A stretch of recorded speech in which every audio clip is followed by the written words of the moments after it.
Hi, Jack. I'm Andy Parkin from Speed Screed. Thank you very much for your question. And your question is, have you got a rough measurement of how much the floor will be raised with the underfloor heating and screed? So I would take it from your question that you're retrofitting this system. So I will make that assumption rather than you're building a house and you're going to design it into the build. So I think you're coming from the perspective of retrofitting. So typically when you're retrofitting, you can do really one of two things. You can forget about insulation, or you can put some insulation in.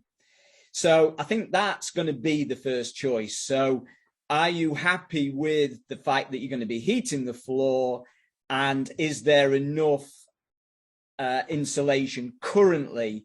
You know, what you want it to be, the floor to be, you want it to be resistant to heat loss. So is there enough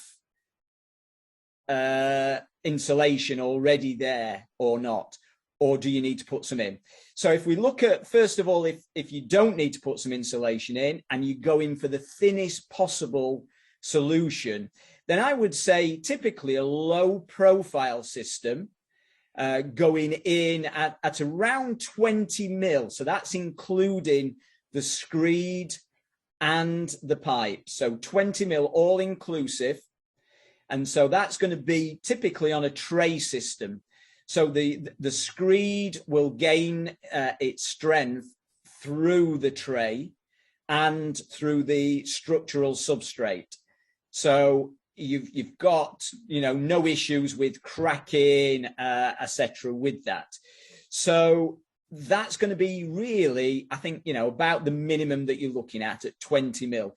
But that's not allowing for any insulation. So that's going straight on top of, say, a concrete substrate.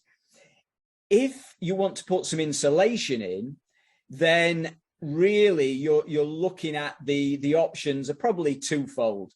You could go with a routed insulation board, and then the pipes are fitted into the routed element of the board.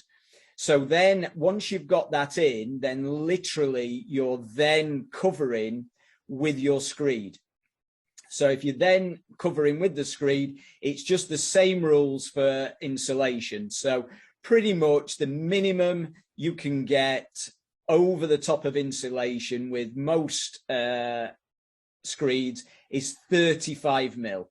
So you're looking at 35 mil upward, depending on what the type of screed is. So if it's a traditional sand and cement, you'd be looking in a domestic application, you'd be looking at 65 mil with a traditional. Whereas if you're looking at a polymer modified sand and cement, then that's 35. If you're looking at a liquid screed, then typically you're looking at 35 mil for domestic, 40 mil for commercial. So it's whatever the depth of screed, then plus the thickness of the, of insulation, and then the thickness of screed.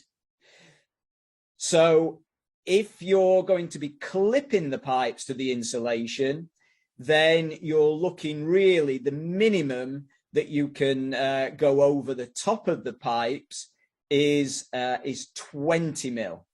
So there is a liquid screed that will go 20 mil over the top of the pipes. So if the pipes are kind of 16 mil approximately, then you're looking at a 36 mil minimum. So you've then got to take into account the insulation as well. So I hope that kind of gives you an idea of the build-up. So we're talking 20 mil without insulation, and then, you know, you're looking at approximately, if you said a nominal 40 mil of screed, 35 to 40 mil of screed, plus the thickness of insulation. So I hope that that helps. We're here for any further advice that you may require, and we're just happy to help. Thank you.